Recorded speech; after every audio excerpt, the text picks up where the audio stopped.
খেয়ে ফেলছে মগজ, একবার মাথায় ঢুকলে কয়েকদিনের মধ্যে মৃত্যু। নেই ওষুধ। ভারতের কেরালায় এই রোগের সংক্রমণে 19 জনের প্রাণহানি। নাক দিয়ে ঢুকে খেয়ে ফেলছে মানুষের মগজ। আক্রান্ত হওয়ার কয়েক ঘন্টার মধ্যেই নিশ্চিত মৃত্যু। নেই কোনো চিকিৎসা, নেই ওষুধ। সম্প্রতি ভারতের কেরালায় এমনই এক মগজ খেকো অ্যামিবার সংক্রমণে মৃত্যু হয়েছে 19 জনের।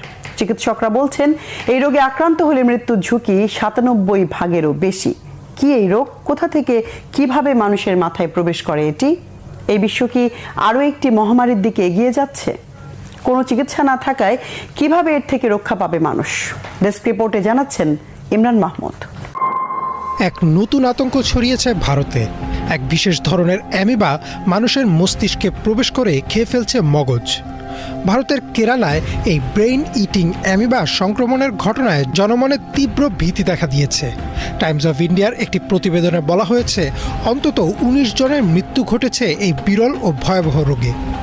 বিবিসিতে প্রকাশিত খবরে আরও জানানো হয় আক্রান্তদের অধিকাংশই শিশু ও তরুণ প্রজন্মের। আর সবচেয়ে ভয়াবহ বিষয় হচ্ছে এই রোগে আক্রান্ত হলে রয়েছে নিশ্চিত মৃত্যুর আশঙ্কা। এমনটাই জানিয়েছেন চিকিৎসকরা। তাহলে কি বিশ্ব আবারও যাচ্ছে আরও একটি মহামারীর দিকে? রোগটির বৈজ্ঞানিক নাম প্রাইমারি অ্যামিবিক মেনিনগোএনসেফালাইটিস বা PAM। এটি মূলত এক বিশেষ ধরনের অণুজীব অ্যামিবার মাধ্যমে ছড়ায়। সাধারণত উষ্ণ ও দূষিত পানিতে এদের বসবাস। এনডিটিভির এক প্রতিবেদনে বলা হয়েছে এই অণুজীব শরীরে প্রবেশ করে নাকের মাধ্যমে এবং সরাসরি চলে যায় মস্তিষ্কে। একবার মস্তিষ্কে প্রবেশ করলে সেটি ধীরে ধীরে মস্তিষ্ক নষ্ট করতে থাকে। চিকিৎসকরা বলছেন এ কারণেই একে ব্রেইন ইটিং অ্যামিবা বলা হয়। ক্লিভল্যান্ড ক্লিনিকের তথ্য অনুযায়ী এই রোগের প্রাথমিক লক্ষণ সাধারণ সর্দি জ্বর বা মেনিনজাইটিসের মতো।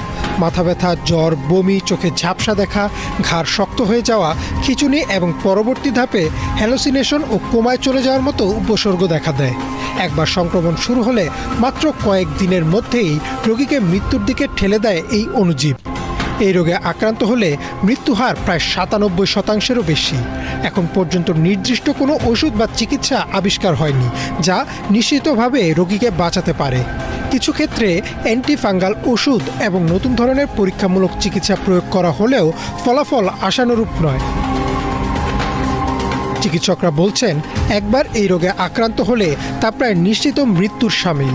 তাই প্রতিরোধই একমাত্র পথ। কেরালার স্বাস্থ্য কর্তৃপক্ষ পরামর্শ দিয়েছে নদী, লেক, পুকুর, অপরিষ্কার সুইমিং পুল বা উষ্ণ পানিতে অযথা সাঁতার না কাটতে এবং বিশেষ করে শিশুদের এসব থেকে বিরত রাখতে। পানির ট্যাঙ্ক ও সুইমিং পুল পরিষ্কার ও জীবাণু